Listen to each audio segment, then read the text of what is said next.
Hi guys, எல்லாருக்குமே வணக்கம் and welcome back to Gai3 KiTcHeN corner. நான் தான் உங்களோட Gai3 பேசுறேன். நம்ம சேனல் ஸ்டார்ட் பண்ணி 1 year ஆகுது. சோ அதை செலிப்ரேட் பண்ற விதத்துல இன்னைக்கு நான் வந்து காலா ஜாமுன் ரெசிபி பண்ணிருக்கேன். பிளஸ் இது நம்மளோட 100th ரெசிபி. சோ எனக்கு சப்போர்ட் பண்ணிருந்த எல்லாருக்காகவும் இந்த ரெசிபி நான் வந்து டெடிகேட் பண்றேன். Keep supporting. நானும் என்னால முடிஞ்ச அளவு புது புது ரெசிபிஸா கொடுத்துட்டே இருக்கேன். சோ வாங்க இப்போ இந்த ரெசிபி எப்படி செய்யலாம்னு பார்க்கலாம். காலா ஜாமுன் செய்யறதுக்கு ஃபர்ஸ்ட் ஸ்டெப்பே பார்த்தீங்கன்னா ஜீரோ வாட்டர் ரெடி பண்ணுறது தான்.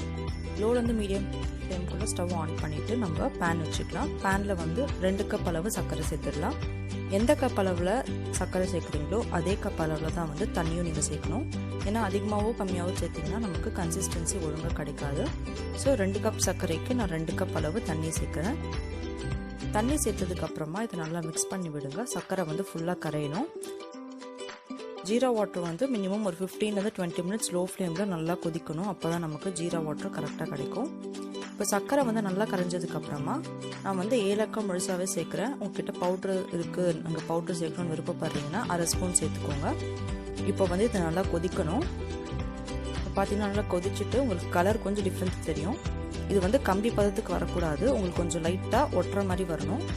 இது இன்னும் ஒரு 10 நிமிஷம் லோ ஃப்ளேமில் நல்லா கொதிச்சதுக்கப்புறமா ஃப்ளேமை வந்து ஆஃப் பண்ணிவிடுங்க.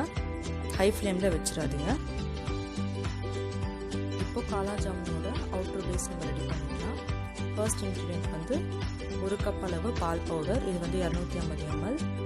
அப்புறம் 2 ஸ்பூன் அளவு மைதா, 1/2 ஸ்பூன் வந்து பேக்கிங் சோடா, 1 டேபிள் ஸ்பூன் அளவு ரவை, அப்புறம் 2 ஸ்பூன் அளவு வந்து நெய் வந்து ரொம்பவே மெயின் இதில். ஏன்னா ஸ்வீட்டுக்கு வந்து எப்போவுமே ரொம்ப அழகான ஃப்ளேவர் சாப்பிடும்போது தரது நெய் தான். அதனால பட்டரை யூஸ் பண்ணாமல் நெய் யூஸ் பண்ணிக்கோங்க. இப்போது நெய் வந்து எல்லாத்துக்குமே ஈவனாக ஸ்ப்ரெட் ஆகணும். அந்த மாதிரி பால் பவுடர் எல்லாமே மிக்ஸ் ஆகிற அளவுக்கு ஈவனாக இதை மிக்ஸ் பண்ணி விட்டுக்கோங்க. இப்போது நம்ம இதில் வந்து கொஞ்சம் கொஞ்சமாக பால் சேர்த்து இதில் நல்லா மிக்ஸ் பண்ண போகிறோம்.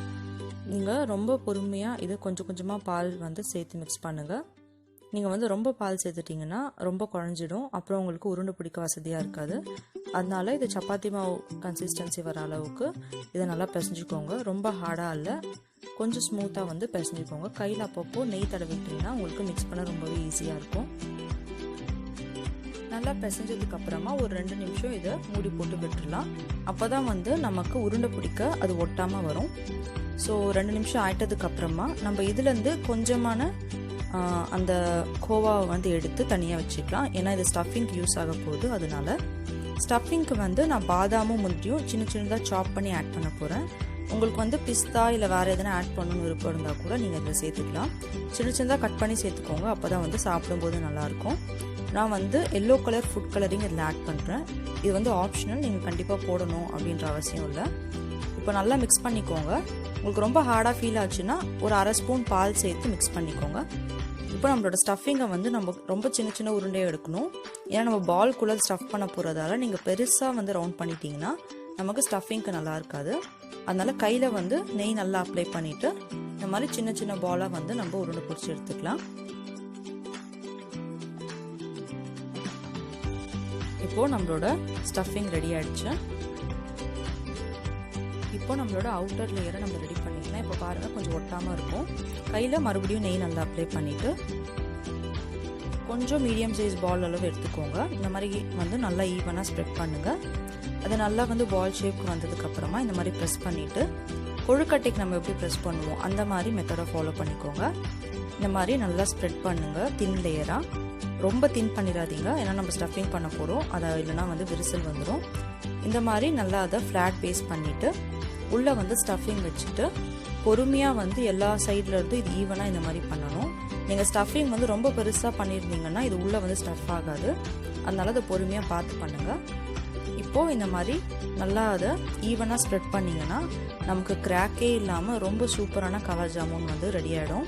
இப்போ பாருங்கள், நான் ஈவனாக அந்த மாதிரி எல்லா சைடும் ஒரு 1 மினிட் கிட்ட இதை மாதிரி ரோல் பண்ணியிருக்கீங்கன்னா பாருங்கள் எந்த கிராக்கும் இல்லாமல் சூப்பராக ரெடியாக இருக்கும்.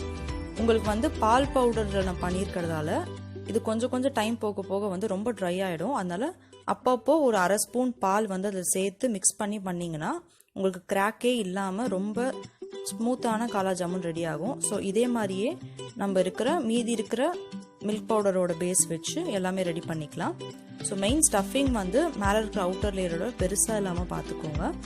ஸோ இந்த ரெசிபி வந்து ஃபெஸ்டிவல் டைமில் கண்டிப்பாக ட்ரை பண்ணுங்கள். ரொம்பவே நல்ல ஸ்வீட் இது.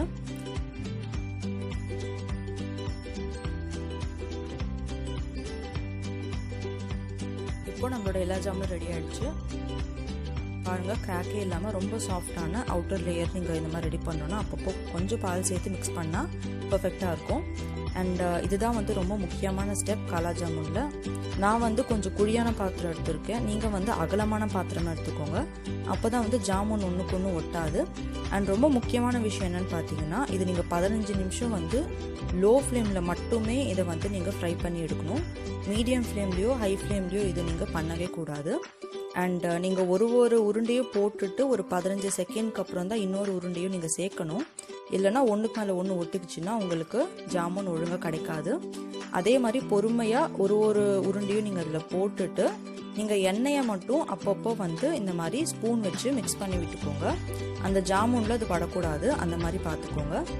ஒரு 2 நிமிஷத்துக்கு வந்து அது மேலே வராது, ஏன்னா நம்ம லோ ஃப்ளேம்லேயே குக் பண்ணுறதால. கொஞ்ச நேரத்துக்கு அப்புறம் வந்து அதுவே ஆட்டோமேட்டிக்காக நமக்கு மேலே வந்து ஈவனாக வந்துடும்.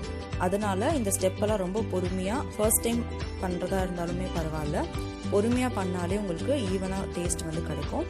இப்போது ஒரு 2 நிமிஷத்துக்கு அப்புறம் பார்த்தீங்கன்னா அதுவே ஆட்டோமேட்டிக்காக எல்லா ஜாமுனுமே மேலே வந்துருச்சு. நீங்கள் ஸ்பூன் யூஸ் பண்ணியே வந்து இந்த மாதிரி எல்லா இடத்துலையுமே அந்த எண்ணெய் ஸ்ப்ரெட் ஆகிற மாதிரி மிக்ஸ் பண்ணி விட்டுட்டே இருங்க. அப்போ தான் வந்து எல்லா இடத்துலையுமே அது ஈவனாக நமக்கு குக் ஆகும். இப்போ பார்த்தீங்கன்னா ஒரு 7 மினிட்ஸ் ஆயிருக்கு.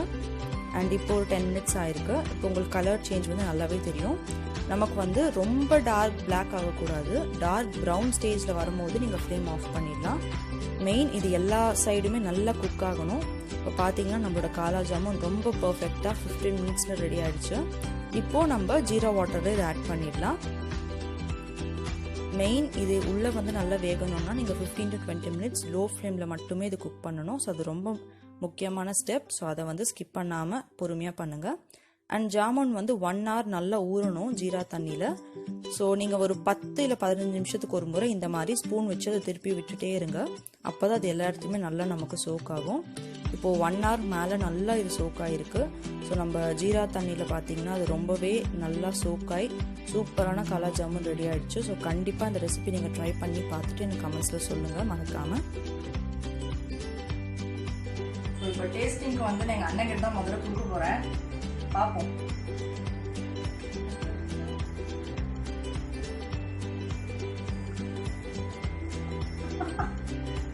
ஆக்சுவலி அவன் முன்னாடி 2 சாப்பிட்டு காலி பண்ணிட்டா. டேஸ்ட் ரொம்ப நல்லா இருக்குன்னு. நானும் பண்ணல, நானும் டேஸ்ட் பண்ணுறேன்.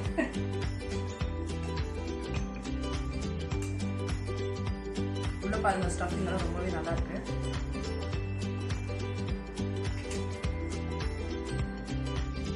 அவ்வளோதான் கைஸ், நம்மளோட சூப்பரான காலா ஜாமுன் ஸ்வீட் ரெசிபி ரெடி ஆகிடுச்சு. உங்கள் வீட்டில் எதனா ஃபெஸ்டிவல் இல்லை ஃபங்க்ஷன்னா இந்த ரெசிபி வந்து நீங்கள் கண்டிப்பாக ட்ரை பண்ணலாம். ஈவன் நான் கூட இது ஃபர்ஸ்ட் டைம் தான் ட்ரை பண்ணுறேன். நிஜமாகவே கடையில் வாங்கி சாப்பிட்ற டேஸ்ட் அப்படியே இருந்தது. ஸோ நான் சொன்ன ஒரு ஸ்டெப்பும் பிகினர்ஸாக இருந்தாலுமே பரவாயில்ல, பொறுமையாக நீங்கள் ட்ரை பண்ணிங்கன்னா இந்த ரெசிபி ரொம்பவே நல்லாயிருக்கும்.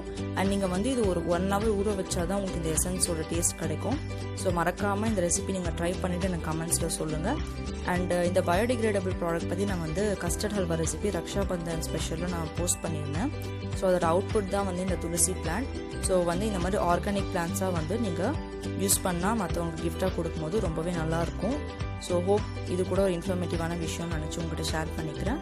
ஸோ மறக்காமல் like, share, subscribe and comment to Gai3 KiTcHeN Corner. Thank you everyone for your love and support. Keep supporting.